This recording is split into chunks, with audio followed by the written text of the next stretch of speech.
tale. Noé, ojirawe male wanae, ta iton dodo edie. Tale, edoto, zanzan lebi. Tale, Noé, ojirawe male wanae, okoron we keten diaspora FMD, meno madoto.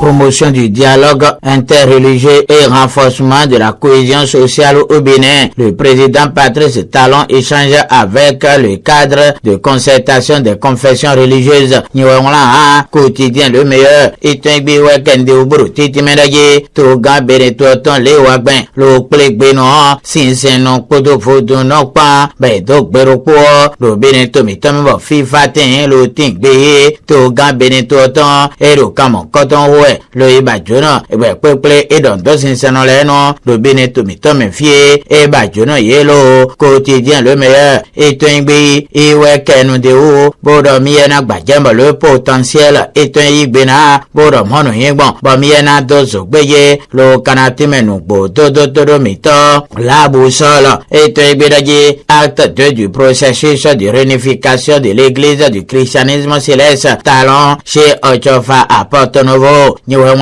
La boussole itengbi wekende bodaje do kwebo non wero jijaru sisen kwedo enye bibo wenole tondo beneto mitome fie to gambele to tombo wazeno wa lo yo cho fasin wegbero khogbonu ton la boussole itengbi iro miena kende o lo nagba jamenu gbo dodo ba to viemi minado mo jamera pa ine kwe nanda todo mitole 4 vérité gbetondo vérité wenoye bo milona kende o to gambele to emo eyin gbeta da khona do si senoleno do beneto mitome firo so yon wa ine ti to me don do maleleno do beneto mitome fiye de magaso a fosoro ti to tonso sedo e no amo koton sin de me les 4 vérités gbetondo miena kende o lo na gba jamenu gbo dodo todo mito la nouvelle gazette etengbe wea et le Kendeo le matinal, et un bé l'autre so le time le grand regard, et un bé Kendeo, Boromiena Badjamenu Bodo dans l'indépendant, l'événement du jour, et béton le Kendeo, Boromiena Doso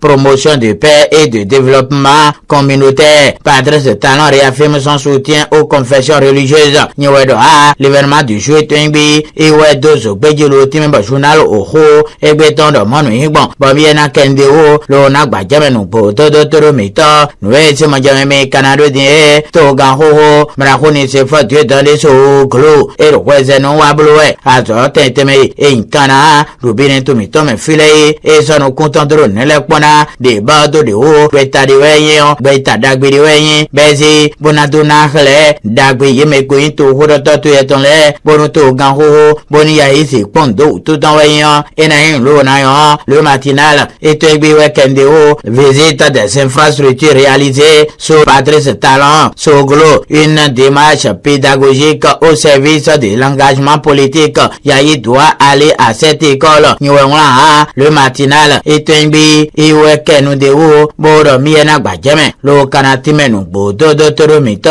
l'indépendant, Etenbi, le Kendeo, infrastructure, les propos de Nisefa Soglo au thème de sa descente à Porto Novo.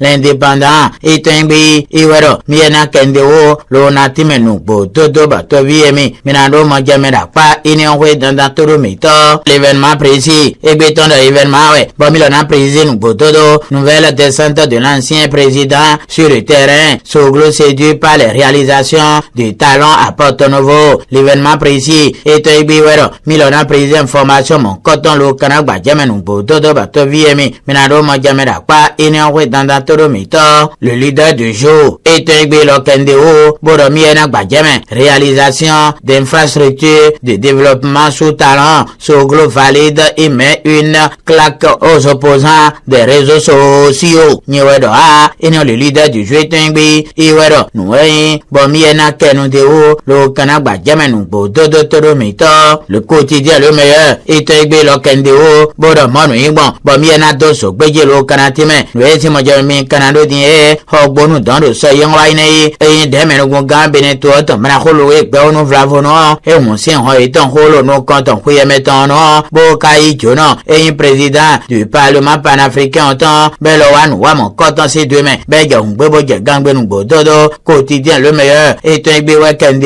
ouverture de la première session ordinaire de 2025. Le président du parlement panafricain honore la cérémonie de sa présence. Niwela et le quotidien le meilleur est un gbe et weekend de o boromiena gbajame nu bododo ba le routier est un gbe raje apa kwe da ho vovoaton e we mra ho lui be nu vlabono et de hodoro nu honsin et ho iton holo nu koton et lo sin demain. Le routier est un gbe weekend de o ouverture de la première session ordinaire de l'Assemblée nationale, les trois as du discours de Vlavono, Niwedo A, le routier est un gbe kendo, Honugbo est un gbe et Kenodeo, Bodomiena Bajemboraje, et Moussi on est en holo, nous quand on peut mettre nous bododo, Amon, Inavo, Skin Code électoral Oha, Maraho, Louis Vlavono, et Makendo Neo, le Hoi Tome, et non Konugbo est un gbe kendo, l'ouverture de la première session ordinaire de l'Assemblée nationale. Vlavono zappe la relecture du code électoral, le terrorisme, les élections générales de 2026 au Bénin et une vingtaine de dossiers au programme sont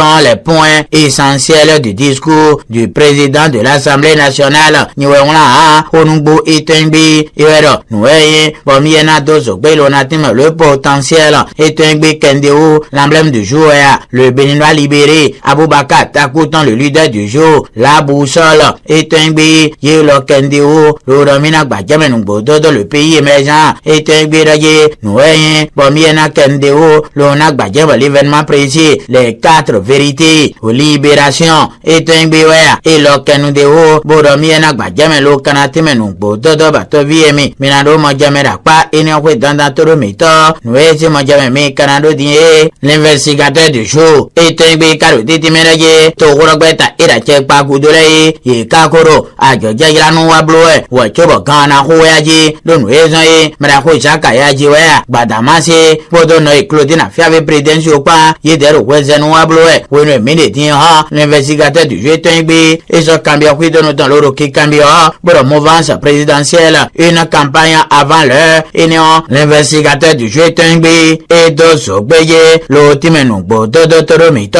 Martin Libre, Itengbi Karutiti Menaje, et Nadonuto, Achekpa Kamweton ou, Gayano Dihan, Maraho Azanaï, Mendiwe Enye, Boyma Sidalo Eywa, et non Martin Libre, Itengbi, et Weso à Huawei Donuton, le cambio Nungbo Dodo, critique contre le régime de la rupture, Azanaï, l'intouchable, à Huawei, Martin Libre, Itengbi, et ça donne le cambio Nungbo Dodo Toromito, Watome, Boyon Nuitse, Alinoa, à Tchekpikpa Dogo, Donavemeda, Pamon, Coton, Weti Tembe, Oye, Azangagwemi Dogo, Douaine, à Tchekpa Soti, Tomete Temelerute, le Waton Bayon Nuitsalino, le Benetumiton, la boussole, Itengbi Kendeo, le conseil des ministres du mercredi dernier, le gouvernement veut renforcer l'attractivité touristique et économique du Bénin. Niwedoa, la boussole, Itengbi, et Kenudeo, Boromiena Gbajame Bododo Toromito, Nueze Majame Kanado Die, Bénéville, Namo Sinzinzin, Lonanundo Kodian, Enyokozan, Bohoita, Kende, Polin Akuna, Eimelo Wezenu Abloe, Loi, Sindo Daho, Sansoaidi, le Soutoukmon Mele, Kaino, Soubon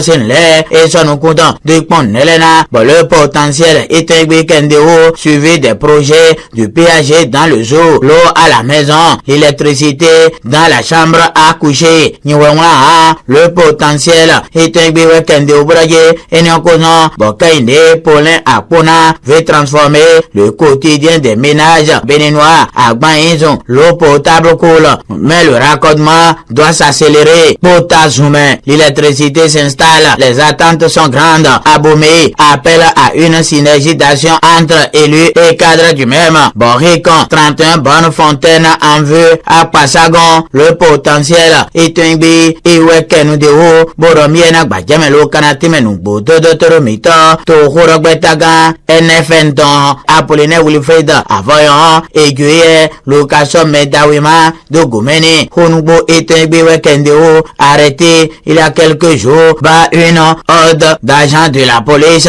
Le président de la nouvelle force nationale NFN Apollinaire Wilfred Avoyon libéré sous convocation Niwewala Honugbo Etengbe Iwewala Boromiena Dozokbeje lo kanatime nugbo dodo toromito. L'investigateur du jour Etengbe Kalotiti Medaje Emienaï Utoji Don lo natime Medaje Yeme Tofinole Yema Sona Yeme lo Naindo do Azanvie Jawe Lemeo Sewe Beito Enyokozon Bode Mero Antone Mido Fihunga Ewa Baye lo Beno Edo Dimbe Nambazo lo Yame Bewe Igbe Benabi Dedegbe. Bon, l'investigateur du jeu Etengbe Kendeo fermeture de la pêche sur le lac Onokoe, la lagune de Porto Novo et la Cheno. Le député Antonin Mindofi Hunga déplore le caractère brusque de la mesure. Il plaide pour un accompagnement social des victimes. L'investigateur du jeu Etengbe Ewe Kendeo Boromiena Bajamelona Timenugbo Dodo Toromito Nunvonu Aizonu Bero Konwe Ekon Gérard Moussa Ewe no Moje Bevigil da son enfant et na chendo kuro pomi ton le bono ni teni ngbi. Kotale Noé Ojirawe Male Wanae Ta Eton Dodo Edie Kotale Edoto Zanzan Lebi Kotale Noé Ojirawe Male Wanae To Kodonu Weketen Diaspora FMG Minu Madoto